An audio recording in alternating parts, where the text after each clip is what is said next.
Delantero de Sporting Cristal, Sergio Blanco. Volvemos a estudios principales. Gracias Ángel Flores.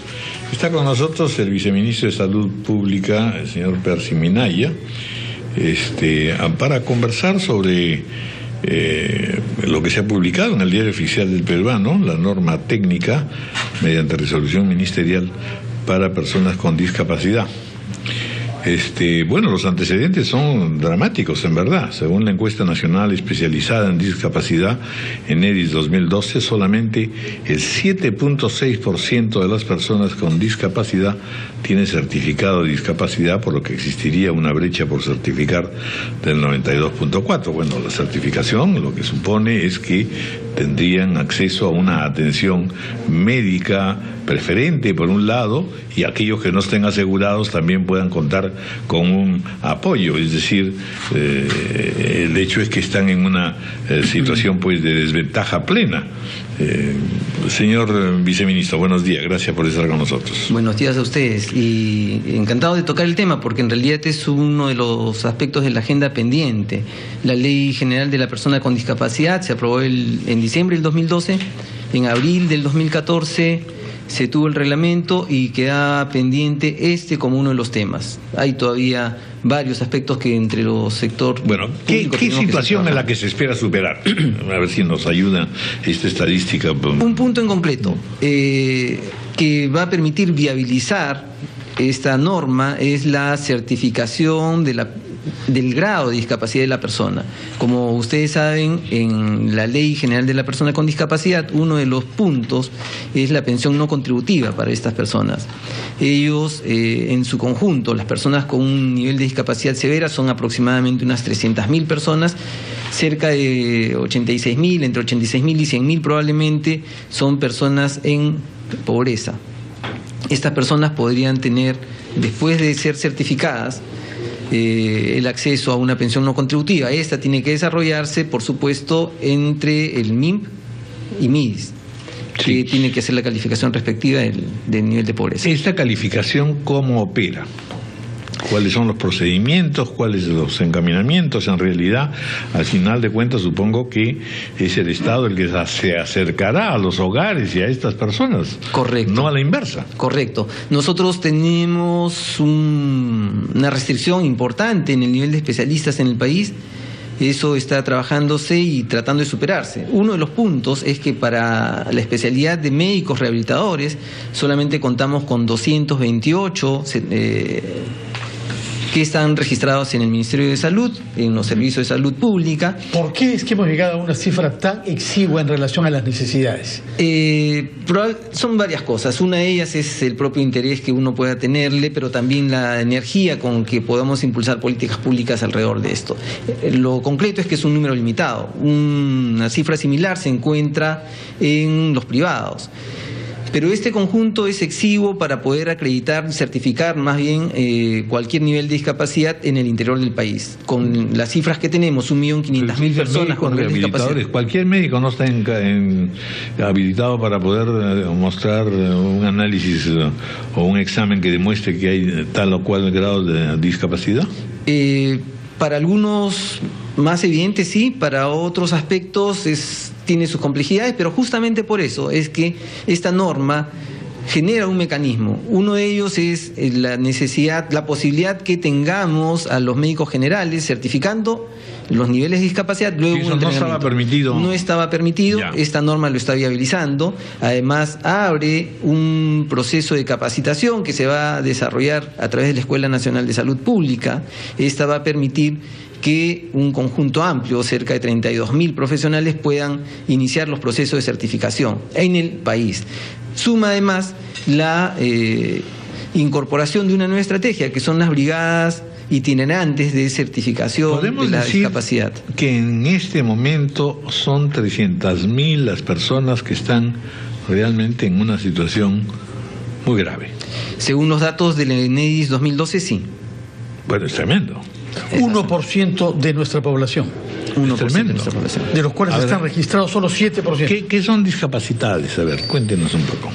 Son aquellas condiciones que no solamente son físicas, sino del entorno social, del ambiente, que limitan la actividad cotidiana de las personas, su incorporación inclusiva al claro, no desarrollo acceden de al la sociedad. trabajo, por un lado. No acceden al trabajo, no acceden a la fondos, educación. La familia no tiene cómo poder atenderlos. Efectivamente. Para tener una hay idea, un estado de pobreza muy grande. Para tener una idea concreta de esto, 639.000 personas en su conjunto de este diagnóstico que se hizo en el 2012 por el INEI dependen de otra persona para poder realizar sus actividades.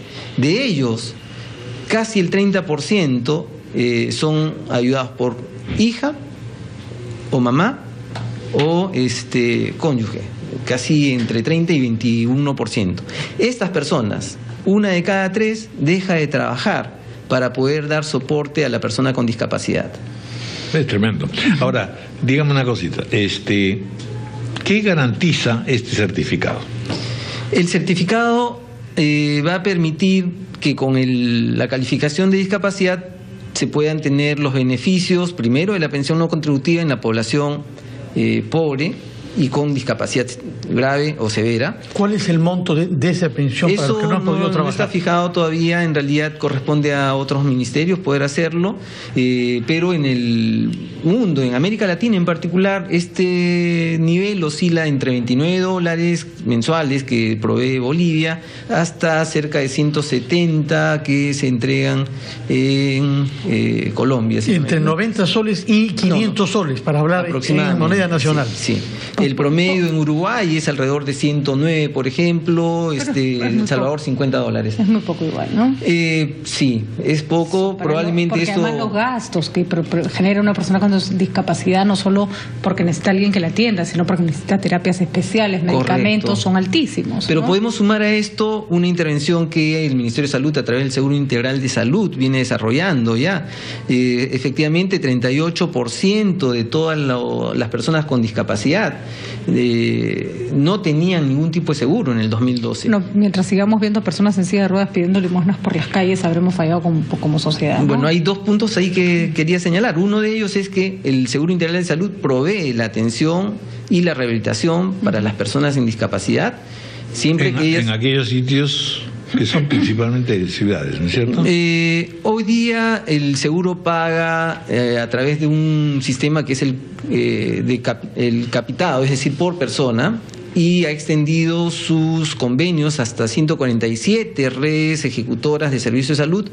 Lo que nos hace falta a nosotros es incorporar masivamente las intervenciones para tener capacidad de rehabilitación y de manejo de estos casos severos. Ahora, aprovechamos también su presencia, viceministro, para preguntarle sobre esta alerta amarilla que se ha decretado en varias zonas del país, sobre todo zonas fronterizas y Lima, por la chikungunya. Sí. ¿Qué quiere decir alerta amarilla y en qué riesgo estamos de que se genere, de pasar a una alerta roja o a un plano más difícil de manejar? Hay algunas razones que habría que explicar. Nosotros hemos estado preparados desde junio del año pasado con intensidad trabajando para reducir los índices de vectores transmisores, el Aedes aegypti, que lo conocemos como transmisor del dengue también. Este proceso ha seguido sus pautas para control, sin embargo no está totalmente reducido en varias ciudades del país. A la par, se han incrementado los casos en América Latina, especialmente en Colombia, y aparición de brotes en Ecuador. Antes estaba casi muy centrado en el Caribe, Centroamérica, pero con la incorporación masiva de casos, casi unos 40.000 casos en Colombia en ese momento, la probabilidad de que nosotros tengamos incrementa.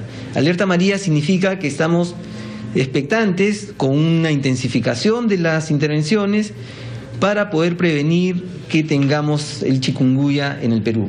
Tenemos un sistema de vigilancia epidemiológica bastante eficiente. Este es el que nos estaba diciendo que tenemos casos importados en Piura, en Cusco, en otras ciudades donde se ha detectado, pero eso es lo que nosotros estamos detectando en este momento y no todos los casos al final podrán ser detectados. La alerta amarilla es para los centros de salud. Para los servicios de salud. Ellos tienen que estar alertas, digamos. E intensificando sus acciones, no solamente de prestación en el servicio, sino también en el control medioambiental. Y con respecto de la población, ¿hay alguna indicación específica, ya que entremos en alerta amarilla?